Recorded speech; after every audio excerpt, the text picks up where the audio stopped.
Bonjour à tout le monde. Shalom everybody. Bonjour. Shalom. J'espère que vous allez bien. J'espère que nous allons bien. Dieu nous a fait grâce encore ce matin de pouvoir nous réunir pour pouvoir élever son nom, glorifier son nom, passer un temps de prière et de partage de la parole de Dieu, afin de nous fortifier, afin d'apporter un plus dans notre marche dans cette foi excellente, cette grâce excellente que le Seigneur Jésus-Christ nous a faite en venant donner de sa vie pour frayer un chemin, montrer un modèle, car nous étions tous vagabonds, errants, voyageurs ici et là, sans repère, sans boussole, sans guide. Et Dieu d'amour, Dieu le Père, par sa grâce, a tant aimé le monde qu'il a bien voulu donner le meilleur, qu'il avait son Fils unique, Jésus-Christ de Nazareth, le roi de rois, le Seigneur des seigneurs, afin que le monde ait ce privilège de recevoir la grâce, le salut, Yeshua, Mashiach, Jesus. Voilà pourquoi nous voulons le glorifier, l'élever, le magnifier. Et quand nous sommes là ensemble, avec vous qui nous suivez également, nous allons passer un petit temps ici de partage, de prière. Il n'y a point de Dieu comme Jésus. Il n'y a point de Dieu comme Jésus. Il n'y a point de Dieu comme Jésus, Yahweh. Il n'y a point de Dieu comme Jésus. Et il n'y a point de Dieu comme Jésus. Il n'y a point de Dieu comme Jésus. Il n'y a point de Dieu comme Jésus, Yahweh.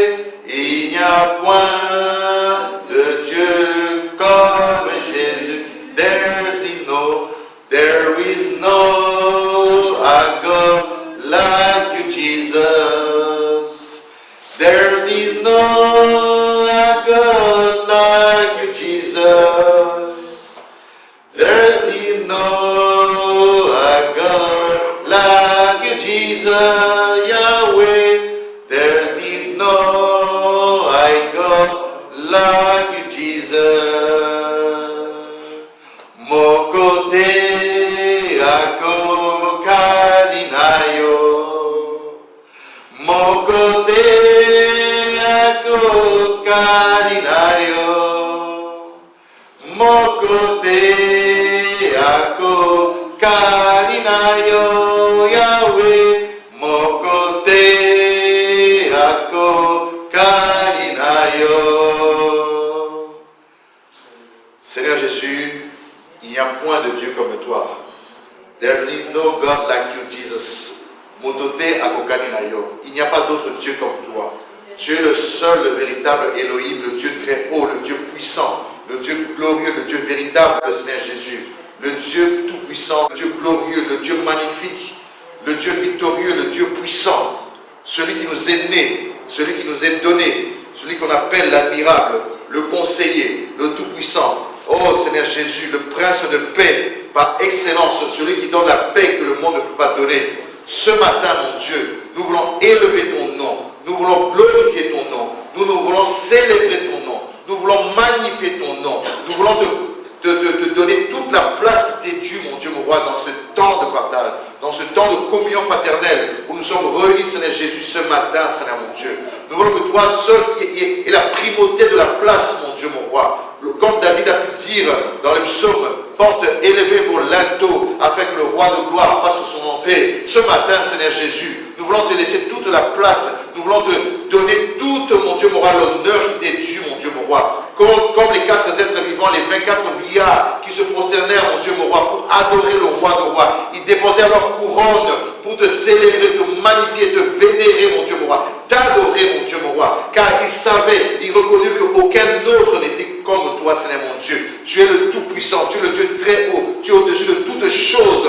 Car tu as reçu le nom qui est au-dessus de tout le nom. Le nom le plus plus élevé, le nom le plus glorieux. Oh Seigneur mon Dieu, comment ne pas te rendre grâce? Comment ne pas te bénir? Comment ne pas te glorifier? Comment ne pas te célébrer? Comment ne pas t'acclamer ce matin? Comment ne pas te louer, t'adorer, Seigneur Jésus? Oh mon Dieu, mon roi, il n'y a pas d'autre Dieu comme toi, mon Dieu, mon roi. Nous avons parcouru ce monde, aussi bien dans la marche, aussi bien dans les voyages, aussi bien sur les Internet, aussi bien, mon Dieu, mon roi, par toutes les manières possibles. Nous avons été ici et là. Nous n'avons vu aucun autre nom qui est capable de délivrer. Aucun autre nom qui est capable, mon Dieu, mon roi, de restaurer. Aucun autre nom, Seigneur Jésus, qui est capable, mon Dieu, mon roi, d'apporter la restauration, la paix, mon Dieu, mon roi, la réconciliation, mon Dieu. Oh, mon Dieu, mon roi, toi qui es le Dieu merveilleux, le Dieu d'amour. C'est pour ça que tu as dit, nul ne peut venir à moi s'il n'a été appelé par le Père, Seigneur Jésus. Voilà pourquoi ce matin, je te bénis avec mes frères et sœurs. Je te glorifie, car il n'y a pas un autre nom comme toi. Tu es le nom le plus magnifique, le nom le plus glorieux, le nom devant lequel tout genou fléchit, toute langue confesse que tu es Seigneur, car there is no God like you. Il n'y a point de Dieu comme toi. Oh mon Dieu, mon roi, Seigneur Jésus, magnifique es-tu, glorieux es-tu, puissant es-tu, mon Dieu, mon roi. Oh, merci Seigneur pour ce matin. Merci pour ta grâce. Sois glorifié, sois célébré au nom de Jésus. Au nom de Jésus. Alors, nous allons prendre un petit temps pour partager un peu la parole de Dieu. On a vu dit que l'homme ne mangera pas que du pain, mais de toute parole qui sort de la bouche de Yahweh. Bienvenue à ceux qui ont pu être présents. Bienvenue à ceux qui sont avec nous en ligne. Que le Seigneur vous bénisse. Donc ce matin, on va partager un peu la parole. J'avais envie de partager quelque chose, mais au travers les chants, le Seigneur me conduit différemment. Moi, je ne comprends pas, mais peut-être que quelqu'un en a besoin. Alléluia. Vous savez que la Bible dit, dans Matthieu 10 là-bas, que là où deux ou trois sont assemblés, rassemblés en son nom, il est au milieu d'eux. Et tout à l'heure, il y avait un beau chant là qui disait « Apprends-nous à t'aimer. Nous voulons recevoir de toi. Apprends-nous à t'aimer. » Effectivement, parce que nous qui n'avions pas connaissance du Seigneur, parce que nous étions perdus, errants, vagabonds, voyageurs ici et là, nous n'avions aucune connaissance de la grâce, de l'amour divin du Seigneur.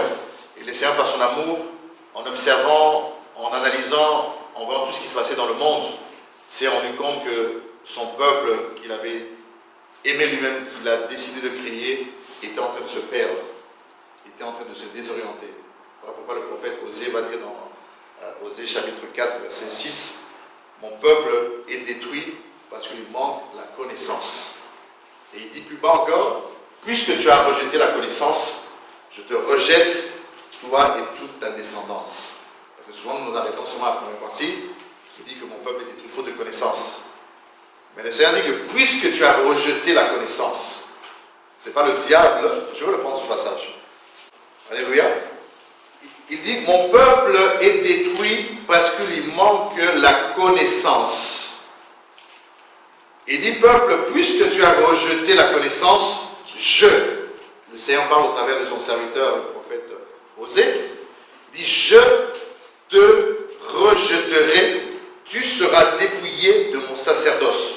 Puisque tu as oublié la loi de ton Dieu, j'oublierai aussi tes enfants. Alléluia. Mais c'est quand même grave, hein? Vous vous rendez compte de ce que le Seigneur est en train de dire au travers de son serviteur?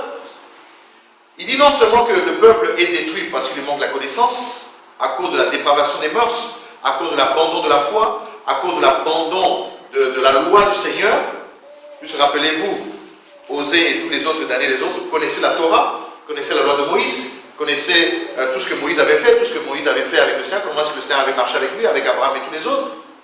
Et au fur et à mesure du temps qui avançait, ils se rendent compte en fait que ce peuple-là, en fait, c'est un peuple avec un coup endurci, un coup raide, un peuple qui ne fait pas attention, qui bafoue la loi de Dieu.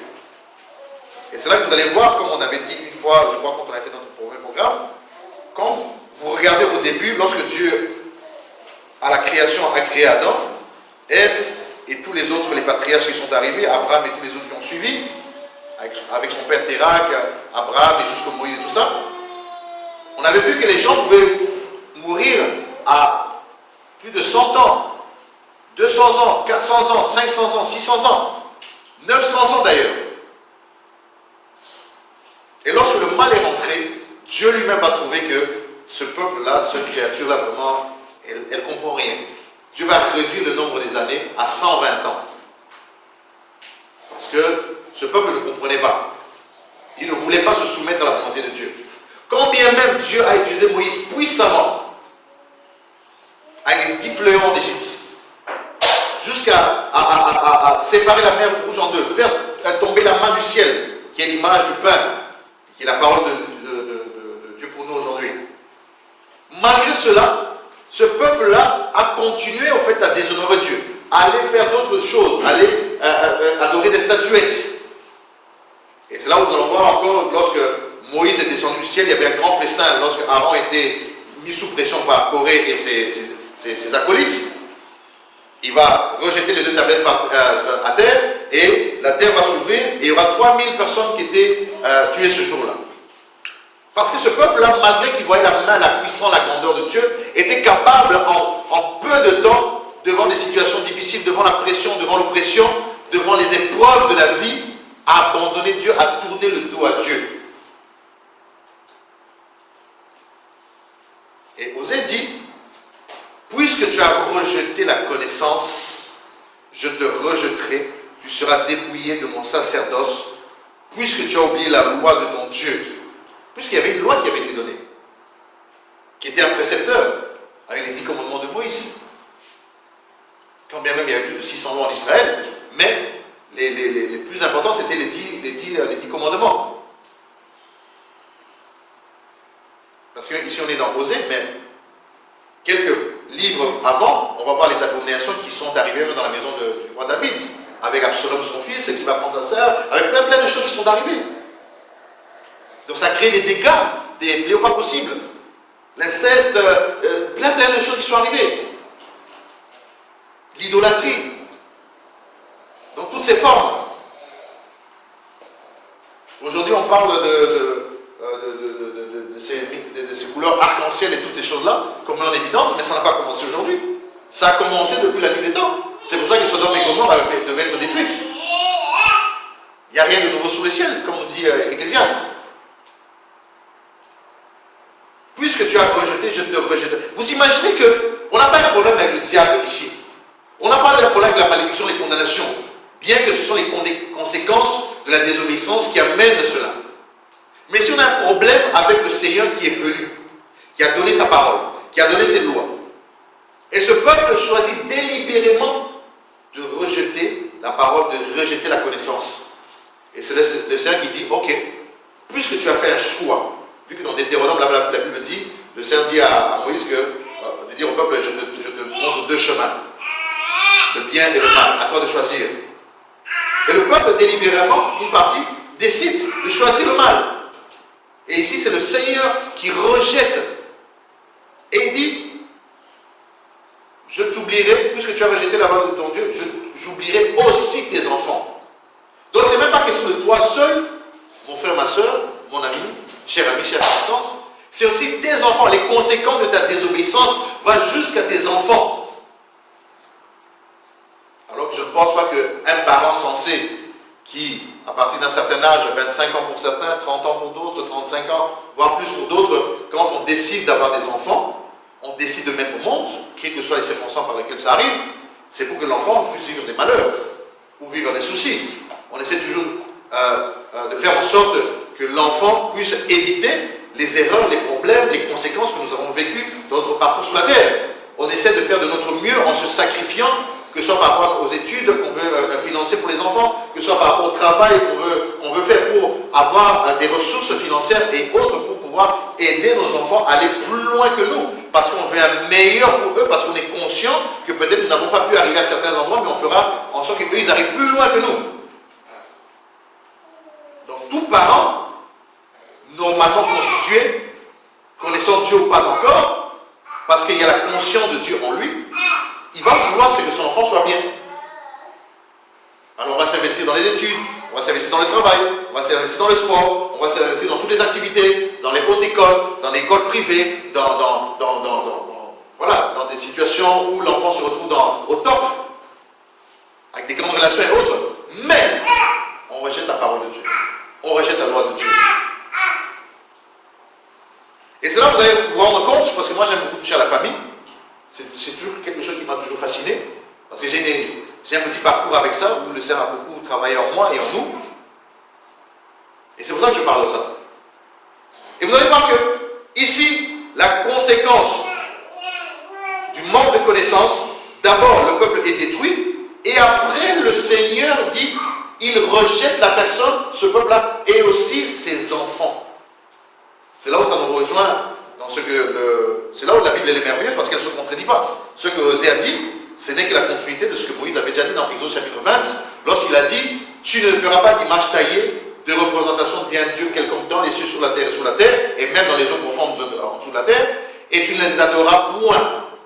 Car moi, le Seigneur ton Dieu, je suis un Dieu jaloux, qui punit l'iniquité, donc les péchés des pères sur les enfants, jusqu'à la 3e et à la 4e génération, de ceux qui me haïssent, donc de ceux qui me rejettent, de ceux qui n'honorent pas ma parole, de ceux qui ne me respectent pas, et ceux qui ne marchent pas dans l'obéissance.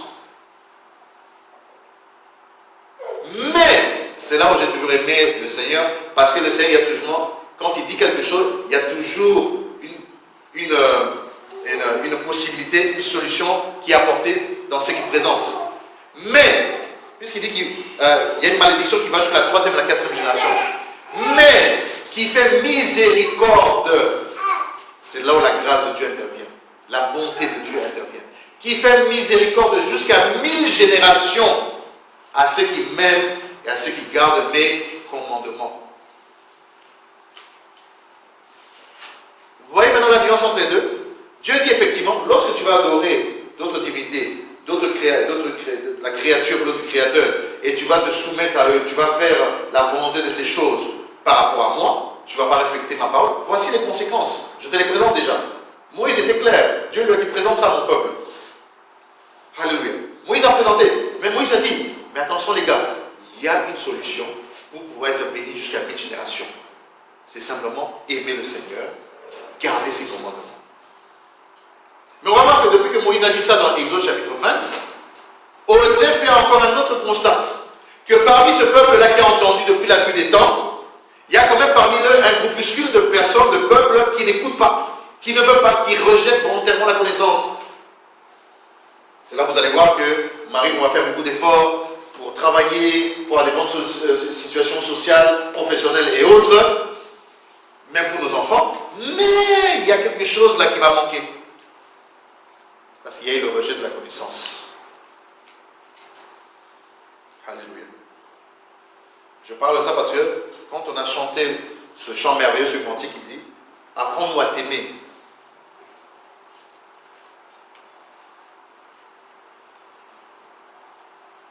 Alléluia. Et c'est là qu'on comprend que le prophète Osée, qui présente ça comme Moïse aussi, il va aller dire plus loin dans Osée chapitre 6, verset 3. Qu'est-ce qu'il va dire? C'est le même Osée qui présente un cas compliqué, un cas difficile, avec des conséquences terribles dans la vie d'un peuple, mais vient apporter il vient présenter une solution. On peut prendre du verset 1er au verset 3, c'est bon aussi. Ok, je vais lire. Venez, retournons à l'Éternel notre Dieu, car il a déchiré, mais il nous guérira. Il a frappé, mais il bandera nos plaies. Il nous rendra la vie dans 2 jours, et le 3e jour, il nous relèvera. Et nous vivrons devant lui. Ceux qui ont l'œil spirituel comprennent déjà où est-ce qu'on veut arriver. Alléluia. Venez, retournons à l'Éternel notre Dieu, car il a déchiré, mais il nous guérira. Donc c'est dans un futur. Il a frappé, mais il bandera nos plaies. Il nous rendra la vie dans 2 jours, le 3e jour. Vous entendez le chiffre là? Le 3e jour, il nous relèvera. Attention, c'était des prophètes. Un prophète parle en annonçant des choses dans le futur aussi. Pas que ça, mais aussi. Et nous vivrons devant lui. Verset 3. qui m'intéresse beaucoup plus. Il dit, connaissons, cherchons à connaître l'Éternel notre Dieu. Sa venue est certaine que celle de l'aurore. Il viendra pour nous comme la pluie du printemps qui arrose la terre. Le Seigneur dit, tu as rejeté la connaissance, je te rejette toi et tes enfants. Mais le Seigneur n'est pas si machiavélique, si méchant que ça. C'est un Dieu d'amour et de grâce. Il présente les choses qui peuvent être compliquées, mais il nous présente aussi les possibilités pour en sortir. Alléluia. Il dit, retournons vers lui. C'est-à-dire qu'on est dans une situation où on est dans un état chaotique, ou dans une difficulté, on constate cela, mais il dit, peuple de Dieu, retournons vers le Seigneur. Nous étions vagabonds, errants ici et là, nous étions perdus, nous étions dans les ténèbres, nous étions dans l'obscurité. Mais il y a une solution, retournons vers lui. Donc c'est-à-dire, faisons une démarche pour aller vers lui. Parce qu'il a toujours été là. Il est l'alpha et l'oméga. Il est Emmanuel parmi nous. Donc il est là, il attend. Retournons, faisons la démarche pour aller vers lui. Parce que c'est lui qui a déchiré, c'est lui-là qui nous guérira. On guérit quand il y a une plaie. On guérit quand il y a une blessure. On guérit quand il y a un bobo. Quand il y a un mal-être. Que ce soit physique, que ce soit psychique, psychologique et surtout spirituel. Et il dit, il nous rendra la vie dans 2 jours et le 3e jour. C'est ça qui m'intéresse. Le 3e jour. Ça parle à quelqu'un, des enfants? Le 3e jour. What is the derde dag? Qu'est-ce que c'est le 3e jour? Qu'est-ce qui s'est passé le 3e jour? Il est sorti du tombeau, il est Seigneur. Tout genou fléchira, toute langue confessera que Jésus est Seigneur. La terre n'a pas pu le contenir. 2 jours après, la terre a dit non, c'est trop là, il faut sortir. Tu es trop puissant, the Almighty God, je n'arrive pas à supporter. Sors là parce que ta puissance, ton autorité est trop pour moi. Et c'est là qu'il dit le 3e jour, il nous relèvera. Parce que lorsqu'il est sorti du tombeau, bien aimé, il a repris les clés de la mort, du séjour de mort, de la mer de Hadès. Il nous a sortis de là. Voilà pourquoi, même au poteau de à Golgotha, celui qui s'était repenti, qui est retourné vers lui, le Seigneur lui a dit, au même instant, je te prends avec moi. Donc notre Dieu, c'est du tic au tac. Il faut juste avoir l'oreille spirituelle, il faut comprendre le mouvement. Il y a un mouvement de l'esprit qui se passe, il faut avoir assez de discernement pour capter ce qui se passe et comprendre. Voilà pourquoi Osée a présenté les difficultés, le rejet de Dieu, mais il dit, retournons vers lui. Voilà pourquoi le brigand à la croix a compris, quand bien même que son ami avait rejeté, il avait rejeté le Seigneur, mais lui, dans sa conscience, il est revenu à lui. Il a dit non, même si on a fait les 400 coups, mais j'ai quand même un jour entendu parler de la loi de Dieu, de la parole de Dieu, d'un Messie qui devait venir. La Torah nous en a parlé, les prophètes nous en ont parlé, et autour de nous, on nous en a certainement parlé. Et je comprends que c'est lui. Il retourne à lui.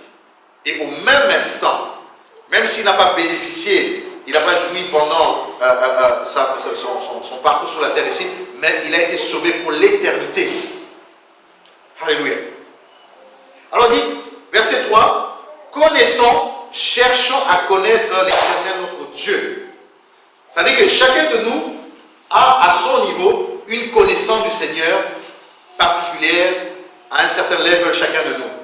Chacun peut-être quelqu'un a pu entendre déjà ce verset capital, salutaire, dans Jean 3, chapitre 16, qui dit « Car Dieu a tant aimé le monde ». Et quand on retourne dans le verset 14, on dit que de la même manière que Moïse éleva les serpents des reins dans le désert, pour que le peuple qui était piqué par les serpents, les scorpions, était piqué par les serpents, soit sauvé, lorsqu'ils ont eu leur regard vers le serpent des reins dans le désert, et de la même manière que Dieu a tant aimé le monde. C'est là où le verset commence.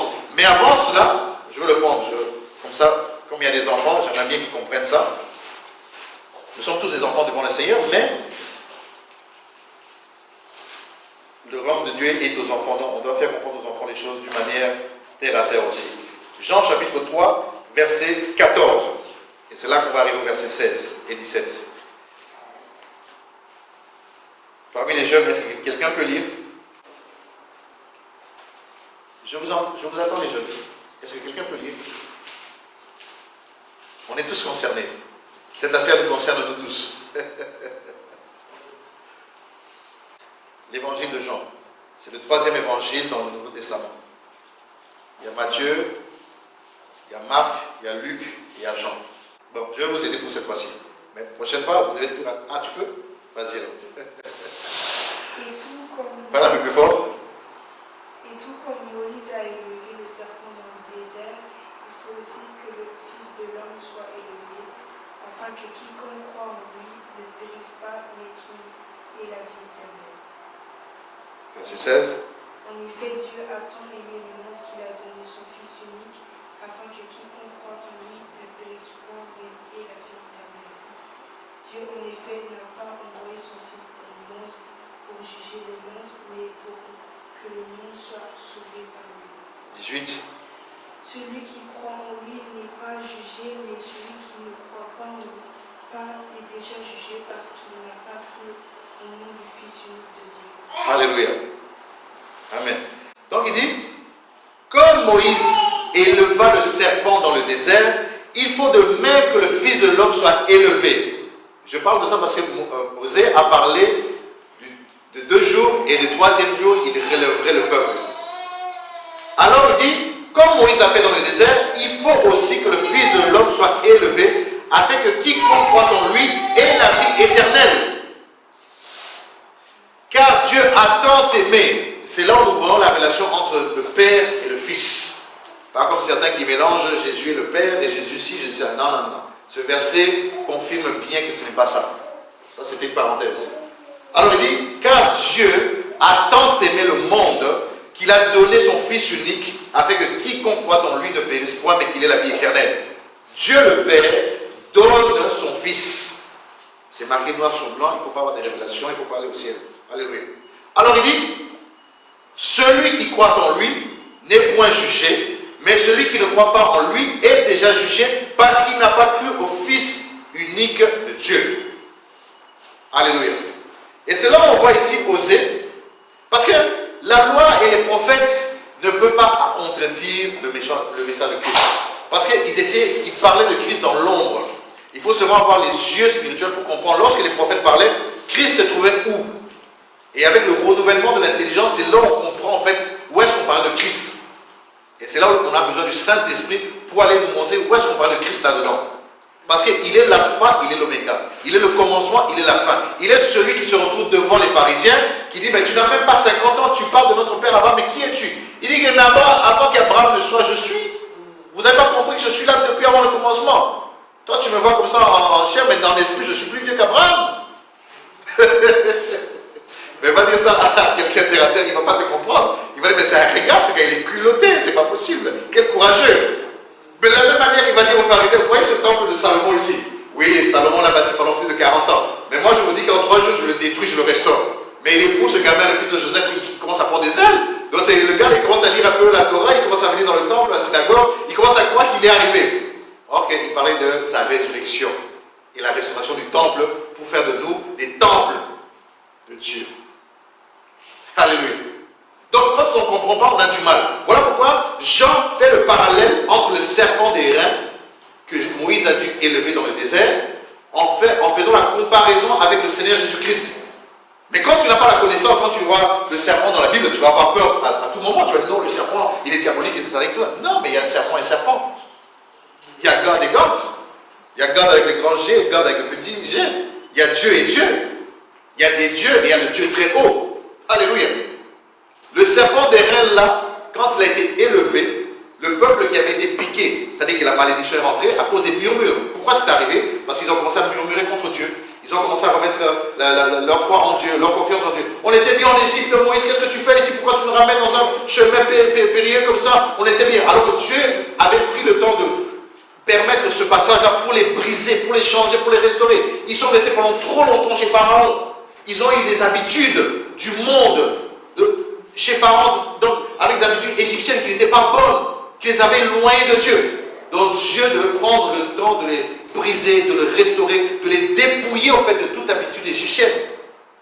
N'oubliez pas que la Bible dit que Moïse a été initié à la sagesse égyptienne. Dans ce même Moïse-là, c'est celui qui a été dans la magie égyptienne. C'est celui qui a pratiqué ces choses. Mais Dieu ne l'a pas regardé pendant qu'il était chez Pharaon. Dieu voyait le futur en lui. Voilà pourquoi quand Dieu a un regard sur nous, il ne nous regarde pas dans l'état dans lequel nous sommes maintenant. Il nous voit dans le futur, ce que nous serons, ce que nous sommes appelés à être. Voilà pourquoi la Bible dit que si nous ne faisons pas attention, même les prostituées, nous devancerons dans le royaume de Dieu. Parce que parfois nous croyons que nous avons la connaissance, nous avons la grâce, nous sommes arrivés. Mais attention, la marche est périlleuse, il y a des épines, il y a des mauvaises situations. Qui pouvait croire que ce peuple délivré avec la puissance, la gloire, l'autorité de Dieu, quand même l'ange de la mort est venu en Égypte et qu'il a trouvé le sang de l'agneau sous leur linteau, la préfiguration de la croix, et qu'ils n'ont pas pu mourir. Quand bien même ils ont vu tout ça, quand bien même ils ont vu les sauterelles, les crapauds, tout ce qui est arrivé en Égypte, mais malgré ça, toutes les premières générations ne sont pas rentrées à Canaan. Donc c'est pour dire, la grâce là, il faut faire attention. Il faut veiller sur soi. Voilà pourquoi Paul va dire, je reviens, je ne veux pas sortir du message, je traite durement mon corps de peur. Paul dit de peur, qu'après avoir prêché aux autres, moi-même je sois disqualifié, je n'arrive pas à rentrer à Canaan. Parce qu'il savait que Moïse, son aîné, son grand-père là-bas, Moïse non plus n'était pas rentré à Canaan. À cause d'un moment de pression où Moïse s'est emporté, il s'est mis en colère, il a frappé le rocher 2 fois. Juste à cause de ça. Et pourtant, qui peut se comparer à Moïse aujourd'hui à part le Seigneur, puisqu'il était l'ombre de Christ?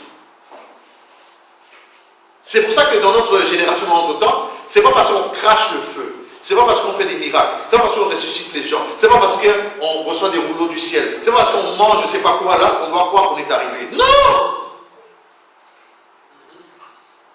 Cette marche, elle est compliquée, complexe.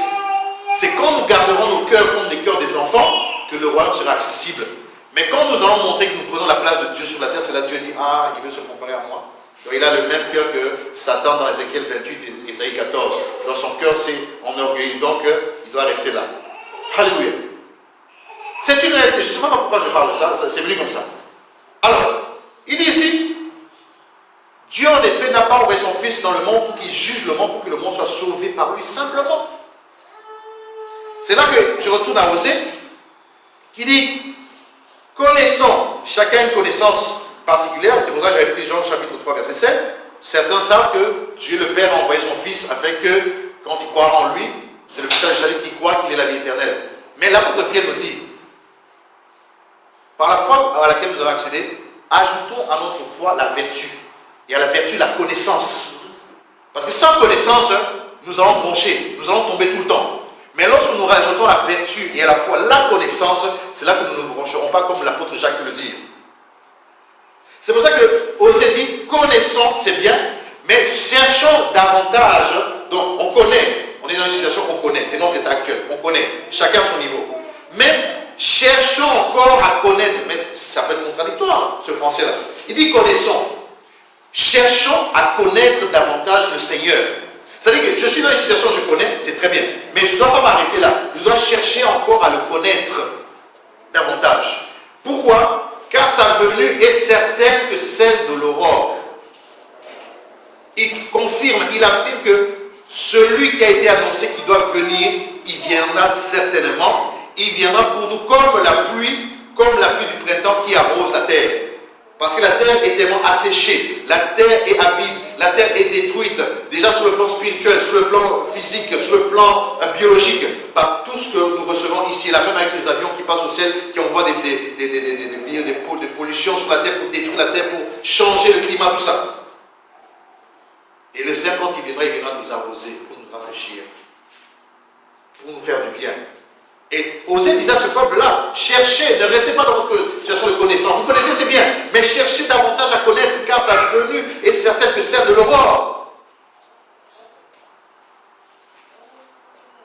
C'est pour ça que, sincèrement, quand quelqu'un dit que la parole de Dieu, elle n'est pas vraie, parfois j'ai même... pas pitié, parce que pitié ça peut pleurer, mais j'ai mal pour la personne. Parce que quand nous lisons les Écritures, nous voyons que les différents instruments que le Seigneur a utilisés ne se contredisent pas, ils disent la même chose. Ils sont dans la même pensée. Regardez, Paul va dire à Timothée ici, par rapport à la connaissance, 1 Timothée chapitre 2. 1 Timothée chapitre 2, verset 3. Il dit, cela est bon et agréable devant notre Dieu, notre Sauveur, qui veut, écoutez le vœu là, la volonté de Dieu, c'est dans le verbe vouloir, qui veut que tous les hommes soient sauvés et parviennent à la connaissance de la vérité. Osez dire, connaissons et cherchons à connaître le Seigneur, l'Éternel notre Dieu, car sa venue est certaine, il reviendra certainement. Et quand bien même le Seigneur ne reviendra pas pendant que tu es encore sur la terre, la mort va t'attraper. Parce que la mort, elle est impolie, elle est imprévisible. Elle vient au moment où tu ne t'y attends pas. Nous-mêmes à Bruxelles, là, en Belgique, ici, depuis quelques semaines, les décès se suivent les uns derrière les autres. Même ici, après le programme, ici, on doit aller soutenir des familles qui ont perdu des membres de familles proches que nous connaissons. Mais ces 2 derniers mois ici, ça ne fait que, voilà, venir successivement comme ça. Aujourd'hui, ce n'est plus l'histoire des vieux seulement, des jeunes seulement. Aujourd'hui, c'est toute génération confondue. Donc, même si ce n'est pas Jésus qui revient là, cette nuit ou maintenant, la mort peut t'attraper maintenant. C'est aussi ta fin. Parce que là, on va aller te garer pour attendre aussi le jugement. Il dit qu'il veut que tous les hommes soient sauvés et parviennent à la connaissance de la vérité. Car il y a un seul Dieu et aussi un seul médiateur entre Dieu et les hommes, Jésus-Christ, homme, qui s'est donné lui-même en rançon pour tous. Et c'est là le témoignage rendu en son propre temps. Parce que nous sommes dans une génération, quand vous allez par exemple en Inde, il y a des milliers de dieux, de divinités avec un petit dé. Vous allez, même en Occident, je ne vais même pas toucher à l'Afrique parce que souvent on croit que le mal, la malédiction, les statuettes viennent d'Afrique. Regardez l'apôtre Paul, il se retrouve à Athènes. Paul, il est à Athènes, en Grèce, à 1h30, 2 heures de vol de Bruxelles. Il se retrouve là-bas en son temps. Il passe à Éphèse, en Turquie, il arrive à Athènes. Il dit, mais je suis étonné de voir que dans votre aéropage ici, vous avez tellement de divinités différentes. On est en Grèce, on n'est pas en Afrique. Hein. On n'a pas traversé la Méditerranée, on n'a pas traversé le Sahara pour aller dire seulement c'est en Afrique. Non, on est en Europe ici. Parce que la Grèce fait partie de l'Union européenne. Et il dit que je suis surpris que vous avez tant de divinités et quand bien même je vois vos divinités auxquelles vous croyez, que vous adorez, et même, je vois même une pierre ici qui n'a pas de nom. Et l'apôtre Paul, leur parle du message du salut, de la venue du Seigneur, l'objet de sa venue et pourquoi il devait venir pour sauver le monde. Comme la Bible le dit ici, que Dieu, en effet, veut que tout le monde soit sauvé, parvienne à la connaissance de la vérité. Et car il y a un seul Dieu et un seul médiateur entre Dieu et les hommes, c'est Jésus-Christ. Et Paul est venu présenter ce message-là. Ils ont pris Paul pour un philosophe, pour un fou. Et Paul a regardé à gauche, à droite, et dit, vous voyez tellement des divinités. Vous avez tellement des choses ici, des statues, des monuments auxquels vous croyez, vous adorez, parce qu'ils apportaient sûrement leur sacrifice là-bas, ils faisaient allégeance à ces choses. Mais il y a une pierre ici qui n'a pas de nom. Mais c'est de cette pierre-là que je viens vous parler. C'est la pierre angulaire. C'est le rocher des âges. C'est celui-là dont je vais vous parler. Parce qu'il n'avait pas de connaissance. Leur intelligence avait été obscurcie par le diable. Parce que Dieu nous a créés. Satan nous a déformés. Jésus-Christ, par son esprit, est venu nous réformer. Nous donner la forme que nous avons perdue. Nous apporter la connaissance que nous avions perdue. Alléluia. Et c'est là que Paul insiste à Timothée, il dit que Dieu veut que tout le monde parvienne à la connaissance de la vérité. La connaissance, bien aimé, c'est quelque chose de capital. Même les chrétiens, même les francs-maçons, même le monde des ténèbres connaissent, savent l'importance de la connaissance. La scientologie, la science et toutes ces choses-là.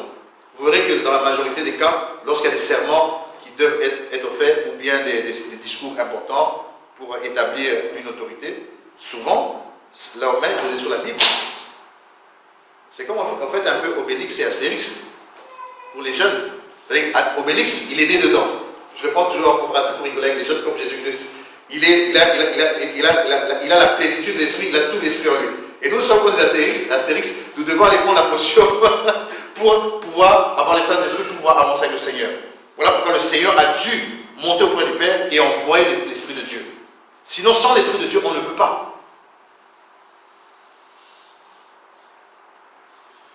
Donc la connaissance, elle est capitale. Et regardez Osée qui a dit, puisque tu as rejeté la connaissance, je te rejeterai. Mais le Seigneur, qui est un Dieu de grâce, avait un plan B.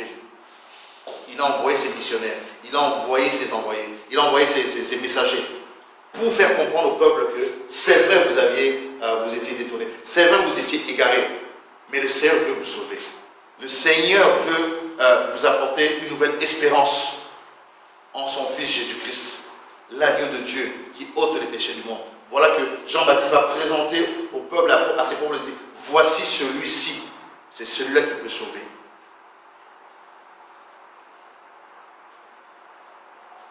Parce qu'il y a des conséquences fâcheuses dans la vie des gens. On peut être là comme ça, si on en tient à ce que Moïse pouvait dire, ça dit que moi je suis là aujourd'hui, je prends mon père, je prends ma mère. Je prends la lignée de mon père, dans mon cas qui est européen, donc occidental, italien, romain. Moi, mon père, par exemple, mes enfants sont ma 4e génération. Moi, je suis la 3e génération, donc mes enfants sont la 4e. Moi, je suis la 3e, mes parents sont la 2e, mes grands-parents, que je n'ai pas vus, que je n'ai pas connus, sont la 1re. D'après la Bible, en laquelle nous croyons, ce que mes grands-parents ont fait, qui sont les arrière-grands-parents de mes enfants, ce qu'eux ont fait dans leur choix de vie, dans leur choix de marche, dans la manière dont ils ont aimé ou ne pas aimé le Seigneur, ou se sont détournés ou ne se sont pas détournés du Seigneur, ou à cause d'une élévation professionnelle, d'élévation sociale dans la vie, ou par rapport à les tentations qu'ils ont eues à leur époque, que nous ne savons pas, que nous n'avons jamais vues, que nous ne sommes pas au courant, parce que moi je ne les ai pas vus, mes grands-parents dans mon cas, mais d'après le Seigneur, ce qu'eux ont fait comme choix a des conséquences sur mon père et ma mère, sur moi et mes frères et sœurs, et sur mes enfants. Maintenant, qu'est-ce que mes enfants ont à voir avec eux? Ils sont liés par l'esprit, par l'ADN spirituel. Parce que le sang, c'est la vie, et dans le sang, il y a l'âme. Et c'est là que quand on comprend ça, et ça c'est seulement le côté père, on prend maintenant le côté mère. Il y a mes enfants, il y a moi, il y a ma mère, il y a mes grands-parents du côté de ma mère. Donc il y a les deux familles, les deux lignées qui sont là, qui sont mis ensemble, et pour que des peuples sortent comme ça. Ce qu'eux ont fait aussi, puisque ça c'est côté Europe. Oh, l'Europe est propre, l'Europe n'a pas de choses mystérieuses, c'est faux. La sorcellerie est ici. Et bien même. Et c'est tellement qui influence l'Afrique et d'autres pays. Ok? Et il y a l'Afrique. Et l'Afrique est là. Eux aussi, ils ont leur histoire. Ils ne sont pas forcément mauvais. Peut-être parfois c'était par des temps d'ignorance. Ils ne savaient pas. Ils ont pu faire des choix de vie, où ils ne savaient pas les conséquences qu'il y avait. Par rapport à des commerces, par rapport à l'entrepreneuriat, par rapport à des choses. Même moi-même qui suis là, je viens de rentrer du village après 30 ans. Je suis parti au village, ça c'est une parenthèse, je vais fermer. J'en parlerai une fois peut-être en profondeur. Et j'arrive chez nous au village là-bas, dans Bruxelles, Kinshasa, Guémena en Équateur. Guémena, il faut une voiture, une pick-up pour aller jusqu'au village. On arrive là-bas, bon. Et puis à un moment, on va dans la plantation, pour l'histoire de bornes, des plantations et toutes ces choses-là. Et un des grands-pères, par alliance, je pense, qui était avec nous parce qu'il devait être un témoin oculaire par rapport au problème de conflit de terre qu'il y a dans les villages là-bas, parce que certains ont leurs limites par rapport à des plantations que d'autres ont, et ils viennent empiéter chez vous pour prendre des hectares, pour pouvoir les utiliser, les exploiter et se faire de l'argent. À un moment donné, on s'est dit c'est pas possible, on doit arrêter cette hémorragie parce qu'il y a des gens qui sont morts derrière ça et on doit arrêter. Donc j'ai organisé ça et j'ai mis ça en place. On est parti avec les chefs de groupement, les chefs coutumiers, les grands-pères, les grands-mères, les témoins oculaires et visibles qui ont connu ces histoires depuis le début. Et puis à un moment donné, je sens que ça va édifier quelqu'un parce que je crois que je ne le dis pas pour rien. À un moment donné, parmi la délégation, on est tous passés en partie en moto, et parmi la délégation, un des grands-pères qui était là, qui avait 70 ans, je crois qu'il avait 70 ans depuis 80 ans, mais comme ils sont en Équateur, ils mangent bio, il est encore fort physiquement, il va au champ, et donc tu ne vois pas qu'il est âgé. Il est encore bien portant. Il était avec nous dans la délégation de moto, parce que j'avais loué plusieurs motos pour qu'on aille là-bas. Et puis à un moment, on le dépose sur le chemin, à 3 km de là où on habitait.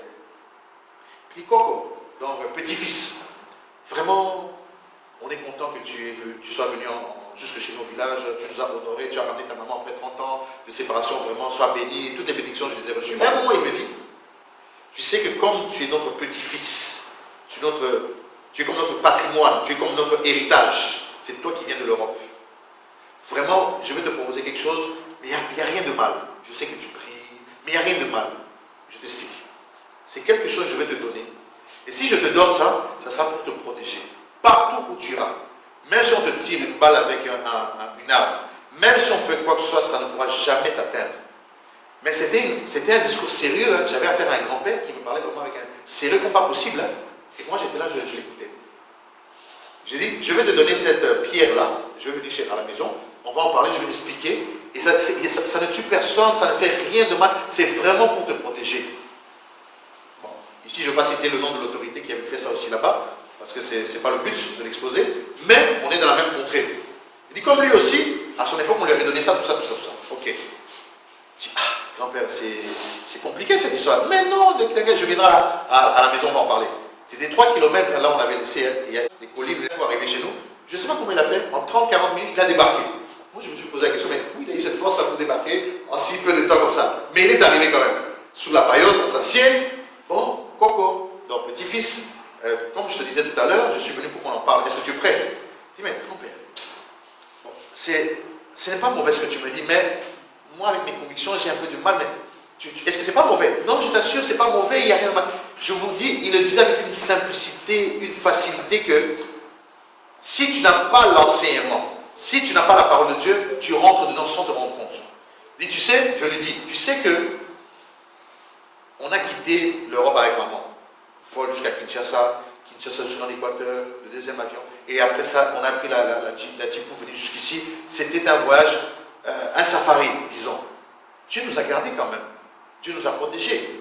Donc je pense que tu nous as trouvés quand même en chair et en os avec la protection de Dieu. Est-ce que vraiment c'est vraiment nécessaire? Parce que je devais trouver une manière de lui dire sans le frustrer non plus. Parce que ce sont des gens du village, ils ont aussi leur manière de faire. Et je suis un petit fils par rapport à lui, donc je dois adopter un langage aussi respectueux parce qu'ils ont aussi une autre mentalité. Pour un oui, pour un non, ils peuvent se frustrer. Et ça peut aller loin. Donc j'ai dû adopter un langage de sagesse pour lui dire, ah, grand-père en tout cas, merci pour ta proposition, mais je pense que pour moi, je n'ai vraiment pas besoin parce que Dieu nous garde, Dieu nous a gardés jusqu'aujourd'hui. Et grâce à Dieu, d'ailleurs, grâce à Dieu, vous nous avez vus. Donc, je n'ai pas vraiment besoin de ça. Ah, tu comprends pas, tata. Et puis, il a compris que je ne voulais pas rentrer dans ce jeu-là et on est passé sur autre chose. Mais à cet instant précis, je vous dis, ça s'est fait d'une manière tellement subtile, avec la simplicité, la facilité du monde, que je pouvais, pour honorer les grands-pères, mes ancêtres, je pouvais le faire. Mais comme j'ai l'enseignement, je sais que l'ancien des jours, le plus grand ancêtre, Elohim, Shaddai, Adonai est en moi, je n'ai pas besoin des ancêtres terrestres parce que j'ai un ancêtre céleste, le roi de rois, le Seigneur des seigneurs. Donc j'ai pu le dégager de cette discussion pour qu'il me laisse tranquille, parce que si j'avais accepté ça, j'aurais pris cette pierre-là, j'aurais marché avec, ça aurait été une antenne pour me contrôler en Europe ici. C'est-à-dire, je sais physiquement en Europe ici, mais je sais contrôler à partir du village. Et c'est là que tu te dis, j'ai été voir la famille, j'ai été voir les grands-pères, les grands-mères, mais comment ça se fait que ma vie commence à devenir bizarre, j'ai des problèmes, j'ai des soucis, je ne comprends pas, parce que j'ai quelque chose qui leur appartient et je marche avec. Et ça aurait peut-être amené la mort dans ma famille, peut-être une maladie spécifique, peut-être une situation difficile, et toutes ces choses-là. Et avec la sagesse que Dieu nous donne, j'ai pu éviter cela.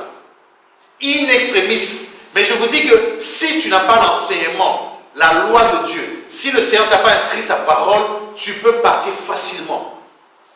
Et toi qui étais parti juste pour voir la famille, tu te retrouves en Europe, ici en Occident, avec des problèmes, tu ne comprends pas comment ça commence, les combats, les difficultés, et tu te dis, mais qu'est-ce qui se passe? Or qu'il y a quelque chose qui s'est passé. Et quand je viens de ces contrées-là, avant que je sois converti, avant 2004, et je crois que quand on est venu en Europe pour des vacances à Chypre en 1988, avec papa et maman, et en 1990, je venais d'une famille aussi où il y avait tellement de choses, parfois des solutions ancestrales et autres, pour apporter des solutions dans les points de santé et autres. Et quand on a vu que ce petit enfant, donc moi à l'époque, je devais voyager en Europe avec notre maman et papa, qui nous envoyaient ici, on m'a dit, écoute, on avait une personne qui était attribuée pour la famille en cas de problème de santé. Comme ma mère avait beaucoup de problèmes de santé à l'époque, et Dieu a fait grâce qu'elle soit délivrée de cela, parce que ma maman, qui s'appelle Marie, devait accoucher quelqu'un que le Seigneur allait utiliser. Et comme dans le monde des ténèbres et dans nos familles d'où nous venons et les réalités spirituelles dans lesquelles nous vivons, on savait que maman, en fait, ils avaient vu dans le scanner spirituel que cette maman, Marie, qui est ma maman, allait engendrer un fils qui allait être un porteur, un messager de Dieu un jour. Ils avaient déjà scanné ça, ils avaient déjà vu ça. Alors on m'a fait voyager avec plusieurs choses. Déjà quand j'étais plus petit, dans la tradition tribu de ma mère, un jeune garçon quand il naît, on le lave avec le bouilli, l'os mon combo, comment on dit en français? Donc on a dû me faire cette cérémonie-là. Gorille, hein? Gorille, pardon, parce que le gorille il est plus combatif, plus robuste, disons. C'est le gorille, merci. Et on a dû me faire cette cérémonie quand j'étais petit pour me laver au fait avec cela parce que c'était la tradition ancestrale. Donc, je suis né, quand je suis venu au monde et tout ça, il fallait absolument, et on me l'a fait. C'est-à-dire que quand je serai quelque part, en cas de bagarre et tout ça, cette force-là qui est en moi me permet en fait de mettre à terre tout adversaire aussi qui sera devant moi. La seule chose qui a manqué avant que je ne vienne en Europe en 93, c'était le... Comment on appelle ça? Nzologo. En français, c'est-à-dire, on te coupe avec la gilette, on te fait 2 lignes ici, on te fait avec la scarification. En fait, on t'injecte au fait une puissance dedans, pour qu'en cas de bagarre, quel que soit l'adversaire que tu auras, tu vas le terrasser. Mais ça a manqué simplement parce qu'on a quitté le village pour aller à Guadeloupe, où on habitait, mais le lavage avec l'os du gorille, on me l'a fait. Et après, on a dit, ce garçon-là, quand il va arriver en Europe, il sera le champion avec les femmes. Donc, il faut le protéger. Donc, on m'a fait mettre, ma mère avait beaucoup de combats spirituels à l'époque, on n'avait pas la connaissance. Bon, peuple périphérique de connaissance. Donc, pour avoir une solution temporaire à cause des combats spirituels que ma mère avait, parce que moi j'ai failli mourir dans le ventre de ma mère à plusieurs fois, j'ai failli ne pas venir au monde, et jusqu'à ce que Dieu a fait grâce dans sa souveraineté que je vienne au monde, et ma maman a vraiment souffert lors de ma naissance, parce qu'elle m'a eu à 19 ans je pense. Et c'était vraiment une grossesse très difficile, parce que le diable avait ouvert ses projecteurs, savait que cet enfant-là, s'il vient au monde un jour, il va nous faire des dégâts dans le monde spirituel, il va commencer à parler de Jésus, il va parler de Dieu, et tout ça, donc on doit l'éliminer déjà. Et je suis venu au monde après ce retard-là, le 27 décembre au lieu du 24, pendant 4 jours de retard. Et quand je viens au monde, quand je commence à grandir, un jour dans le poulailler, parce qu'on avait un poulailler, un gros python qui sort de nulle part, qui s'approchait de moi. Et ma mère, comme c'est une guerrière par rapport à leur tribu, avait pris la lance, a piqué sur la tête du serpent dans le poulailler, et elle a tué le gros serpent. Et un jour, j'avais aussi un serpent à double tête qui m'était apparu, qui voulait aussi me piquer comme ça, et ils l'ont aussi tué. Donc il y a eu des étapes au fait dans mon enfance où le diable a voulu me prendre de plusieurs manières. Et comme on a quitté le Congo, on est arrivé ici, 30 ans après, je retourne là-bas, le diable, quand il n'a pas terminé, achevé, il va toujours faire en sorte de revenir à la charge. Et c'est là que je reviens à cette histoire pour résumer de ce grand-père, qui vient avec cette proposition de cette pierre-là. Et c'est là où je lui dis, non, c'est pas possible. Et avant ça, quand j'étais petit, avant de venir en Europe, j'avais oublié de dire en 93, on me dit, ce garçon-là, il va être tellement turbulent avec l'histoire des femmes et tout ça, même s'il ne cherche pas les femmes, on va le chercher, il a une étoile qui brille, tout ça, il aura des problèmes. Donc on me fait mettre en fait une corde ici qu'on appelle en lingala le mayaka. Donc une corde autour de ma hanche, avec un espèce de cuir comme ça, et avec des gris-gris dedans. Soi-disant, ces gris-gris, en fait, c'était pour me protéger. Mais en réalité, quand je commence à grandir, je deviens adolescent, les hormones commencent à se réveiller, et toutes ces choses commencent à rentrer dans le milieu de la nuit, le milieu des discothèques, des boîtes de nuit, tout ça, et tu commences à rencontrer tout ce que tu peux rencontrer, ça commence à réagir. Et c'est quand tu commences à aller dans le mal, dans l'immoralité sexuelle et autres, en fait, j'arrive pas à le dire parce que c'est tellement pas propre, mais je vais essayer de dire d'une autre manière. Tu commences à t'accoupler avec les femmes, les jeunes sœurs de l'époque, en fait, dans leur tête, elles croient que tu es seul, mais en réalité, tu n'es pas seul. Tu es avec des esprits. Parce que tu marches avec des esprits. Et beaucoup d'entre nous qui sont venus d'Afrique et ailleurs, ou dans les Antilles, je ne sais pas où, whatever, qui ont eu ce genre de choses, en fait, marchaient avec des démons des esprits. Et c'est là, en fait, certains vont croire que non, j'étais avec lui, ok, tu étais avec des démons. Non seulement tu es rempli de démons, l'autre, peut-être qu'il n'a pas rempli de démons, malheureusement, il n'a pas la connaissance, il accepte d'ouvrir son cœur, donc tu lui charges de cela. Même si c'est fini entre vous parce que vous êtes jeune et tout ça, mais elle, toute sa vie, elle marche avec cette charge que tu lui as léguée. Et elle aussi, un jour, elle rencontre quelqu'un d'autre qui lui transmet ça, et moi, je continue à croire. Dans la dépravation des mœurs, dans le virus, le Covid, c'est encore gentil. Ça va dans tous les sens. Et comme tu es jeune, tu ne connais pas la parole de Dieu, tu deviens un instrument du diable. Tu vas dans tous les côtés, tu ne te contrôles plus, tu n'as plus de limites. Et qu'est-ce qui se passe? La mort entre. Mais gloire soit rendue à Dieu. qui dans sa souveraineté, dans son omniscience, dans son plan merveilleux qu'il a pour chacun de nous, il avait un point final à ce problème. C'est là où, malgré que mon peuple est détruit, frappé par la mort, par la malédiction, jusqu'à la 4e génération de ceux qui m'ont ici, avec l'exemple des 2 familles que j'ai données avec les 4 lignées ici, que Dieu a toujours un plan B. Voilà pourquoi l'apôtre Paul va venir dire dans Romains chapitre 8, ici, au verset 1er, quand bien même nous étions dans l'ignorance, Osée chapitre 4, verset 6, qu'on a lu tout à l'heure, mon peuple est détruit de connaissance, puisque tu as rejeté la connaissance, je te rejetterai toi et tes enfants. Donc on a compris que la désobéissance des parents n'avait pas non seulement des conséquences sur les parents, mais sur les enfants, parce que Dieu dit, je rejetterai aussi tes enfants. Et de mon sacerdoce, c'est très grave.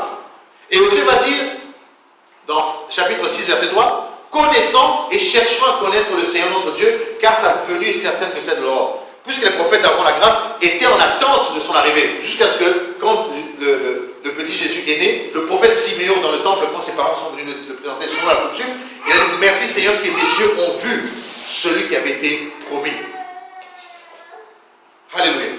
Et voilà pourquoi l'apôtre Paul, qui n'a pas été physiquement avec le Seigneur, qui n'a pas marché avec lui, mais par grâce rencontre miraculeusement le Seigneur sur le chemin de Damas, là où il allait persécuter des chrétiens.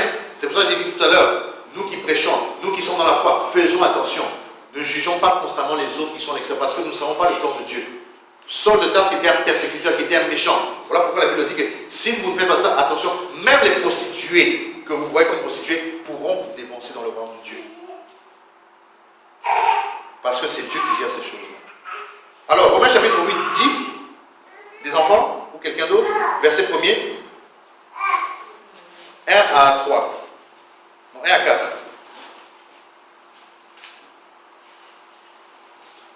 C'est quand on présente des choses comme ça fait peur.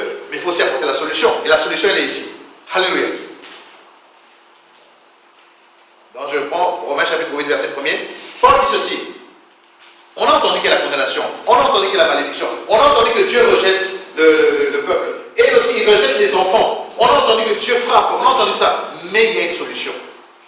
Le Seigneur dit, il n'y a donc maintenant, aucune condamnation pour ceux qui sont en Jésus-Christ. Maintenant, au moment où tu entends sa parole, que tu acceptes Jésus comme ton Seigneur et Sauveur, la Bible dit que la condamnation, l'hémorragie de la condamnation s'arrête.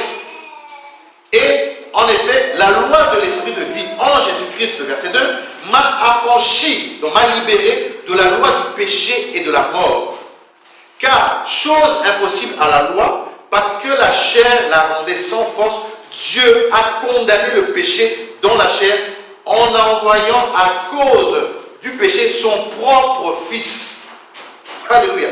Dans une chair semblable à celle du péché, afin que cela, que la justice de la loi soit accomplie en nous, qui marchons non selon la chair, mais selon l'esprit. Donc oui, la condamnation elle est là, la malédiction elle est là, le péché est là. Voilà pourquoi le Seigneur avait un plan B, le dernier Adam. Puisque le premier Adam a échoué. Le premier Adam a désobéi en laissant son épouse faire ce qu'elle a fait. Le premier Adam n'a pas veillé sous la doctrine, sous la parole de Dieu, dans sa propre maison, dans son foyer. Puisque pour Dieu, c'est l'homme qui est le visionnaire, c'est l'homme qui est censé être à la tête de la famille. Et Adam n'a pas veillé à ce moment-là. Même quand bien même la femme Seigneur lui venait lui parler, lui qui a parlé avec Dieu, lui qui a entendu Dieu, aurait dit à la femme, chérie, je comprends ce que tu dis, par rapport à la parole de Dieu, on ne peut pas faire ci, on ne peut pas enfreindre la loi, on ne peut pas outrepasser. Mais Adam, pris par émotion, s'est laissé emporter, et voilà pourquoi le premier Adam a échoué. Mais Dieu a toujours un plan B. Le plan B, c'était le dernier Adam. Et le dernier Adam, la Bible dit, la parole s'est faite chair et elle est venue parmi les hommes. Voilà pourquoi Dieu a tant aimé le monde, qu'il a aimé, qu'il a donné le meilleur, qu'il avait Jésus-Christ, son Fils, afin que quiconque croit en lui ne périsse point, mais qu'il ait la vie éternelle. De la même manière que Moïse éleva le serpent d'airain dans le désert, pour que tous ceux qui étaient piqués par les serpents, les scorpions, à cause de leur murmure, à cause de leur abandonnant par rapport à Dieu, le Seigneur a permis que les scorpions et les serpents viennent les piquer. Le peuple a commencé à crier. Moïse a été chez Dieu. Seigneur, Adonai, Yahweh, regarde comment le peuple souffre, ils ont été piqués. Oui, parce qu'ils m'ont désobéi, parce qu'ils ont murmuré. Mais qu'est-ce que je dois faire? Il dit, tu vois, prends un poteau, mets le serpent derrière dessus. Jésus, et quand tu élèveras le serpent dans le désert, dis au peuple, tous ceux qui vont avoir les regards fixés sur ce serpent seront guéris. Et c'est de la même manière que Moïse l'a fait, que le Seigneur, parce que le serpent derrière dans le désert, c'était la préfiguration, c'était l'ombre de Christ. Il a fallu que nous, dans notre temps, on puisse avoir les regards élevés, les regards vers le Seigneur, pour que nous soyons sauvés, pour que nous soyons délivrés. C'est pour ça que la Bible dit, vous connaîtrez la vérité. La vérité de qui? De celui qui dit, je suis le chemin, je suis la vérité et je suis la vie. Et vous connaîtrez la vérité et la vérité vous affranchira, vous rendra libre. Et c'est pour ça que Paul dit ici que, dans Romains chapitre 8, il dit, en effet, la loi de l'esprit de vie en Jésus m'a affranchi de la loi du péché et de la mort. Donc il n'y a que la loi de l'esprit, l'esprit de Dieu, qui est capable de nous libérer de la condamnation, du péché, de la malédiction, de toute oppression diabolique.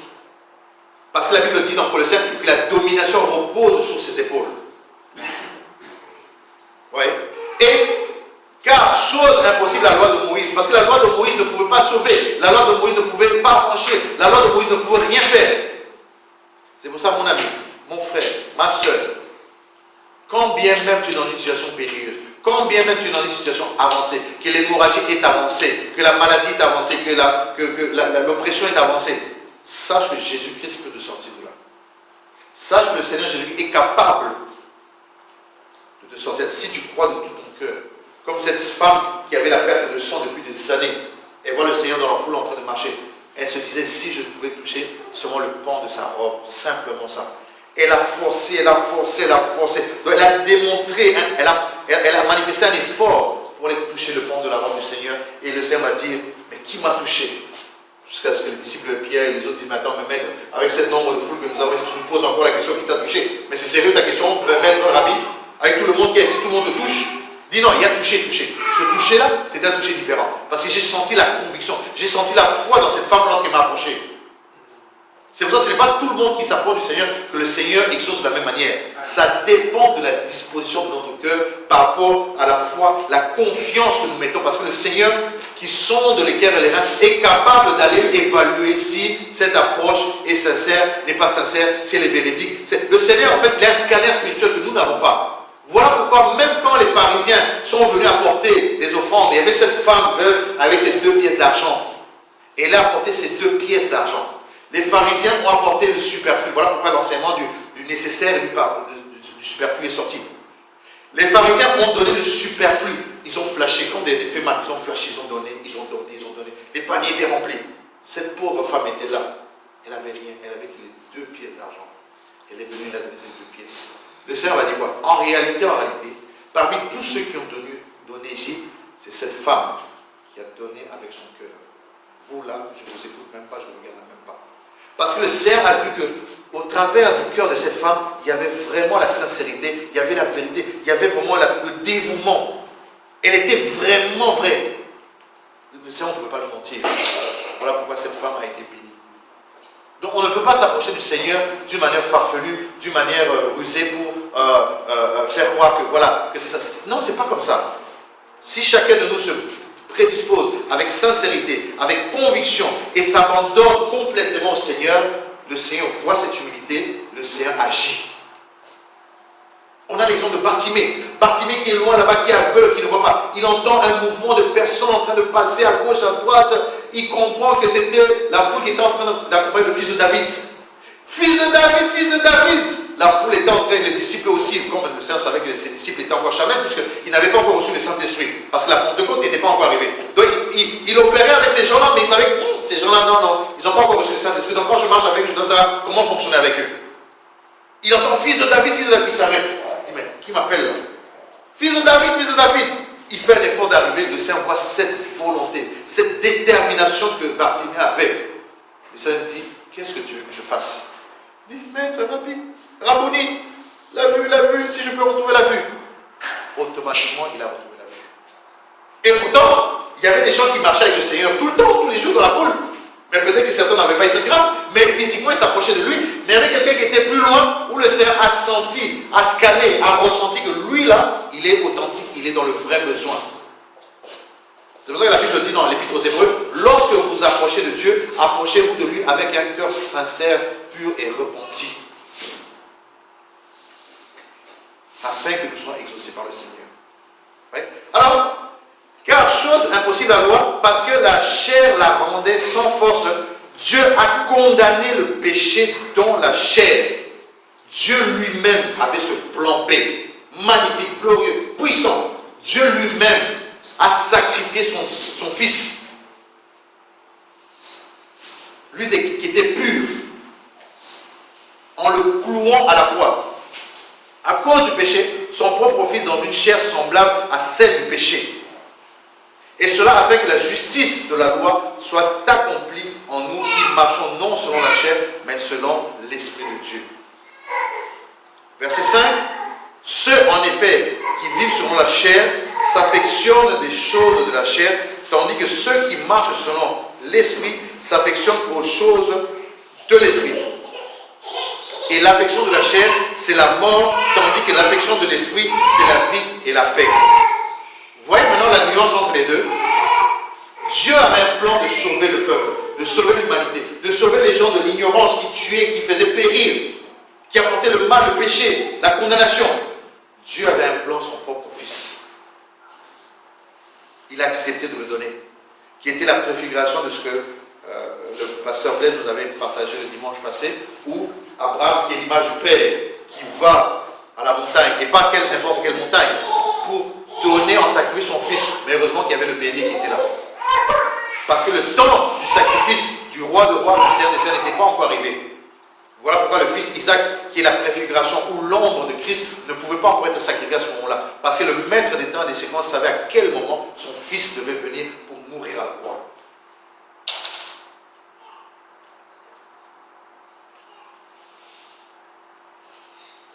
Alléluia.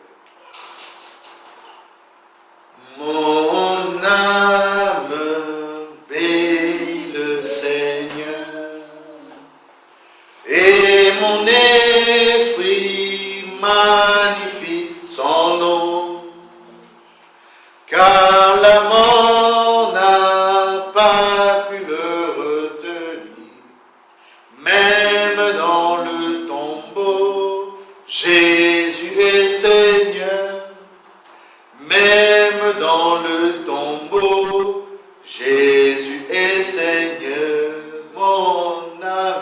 Mon âme bénit le Seigneur, et mon esprit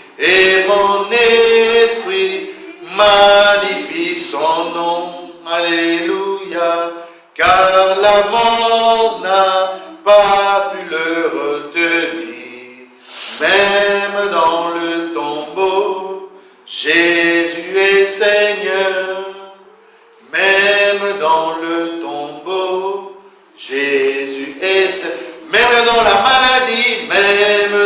la maladie, Jésus est Seigneur, oh, même dans la maladie, Jésus est Seigneur, même dans les combats,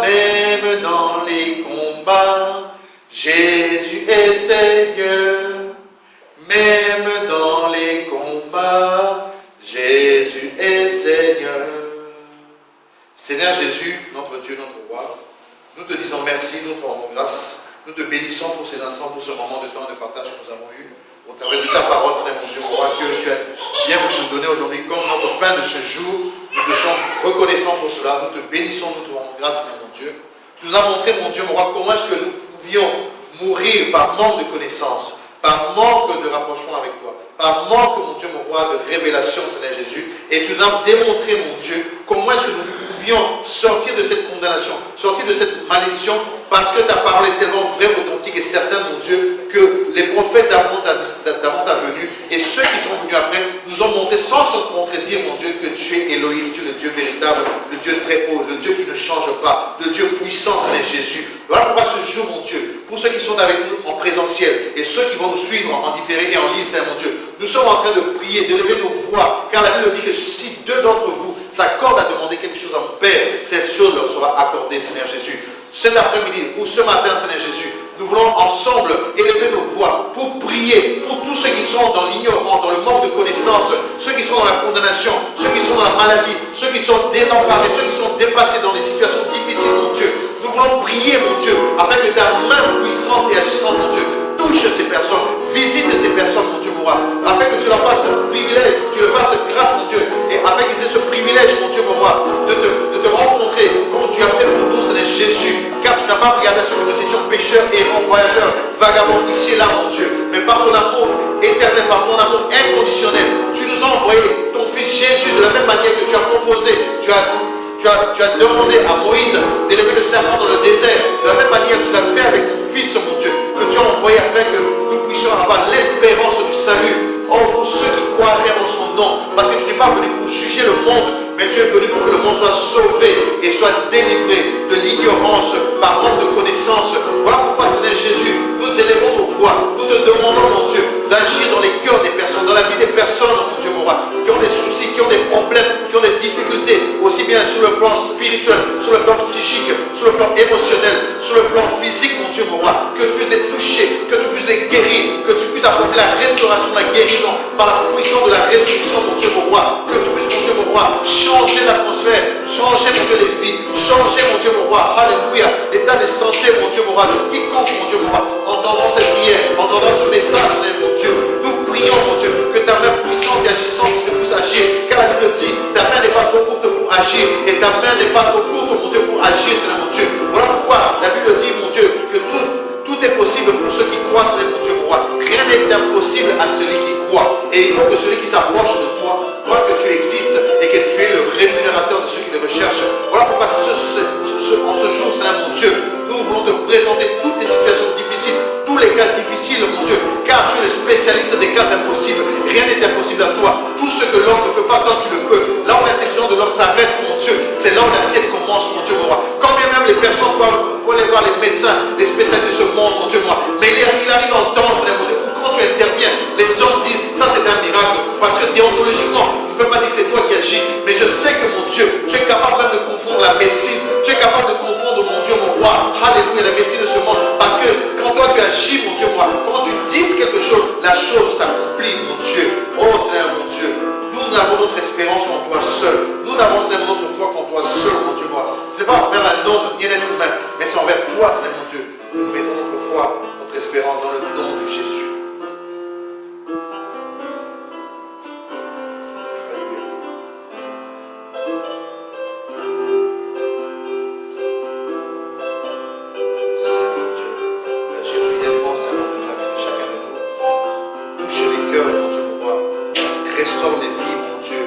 Agis dans les cœurs, mon Dieu. Restaure, mon Dieu, mon roi, et santé des uns et des autres, mon Dieu, car nous traversons des temps difficiles depuis cette vague de Covid, mon Dieu, mon roi, et d'autres saletés, mon Dieu, des virus qui ont été injectés dans le monde ici et là, et qui continuent, mon Dieu, mon roi. Oh, mon Dieu, sois notre protecteur, sois notre gardien, mon Dieu, mon roi, dans notre alimentation, dans ce que nous prenons, dans ce que nous emmagasinons dans notre corps, c'est mon Dieu, mon roi. Oh, mon Dieu, sois notre guide, sois notre protecteur, c'est mon Dieu, mon roi. Oh, Seigneur Jésus. Car c'est toi qui nous sommeilles, nous dors. C'est toi qui agis, mon Dieu, mon roi. Oh, mon Dieu, mon roi. Tu es Dieu très haut, Seigneur Jésus. Oh, Seigneur Jésus.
Il y a un temps pour arrêter et pour qu'on puisse continuer la journée dans diverses activités.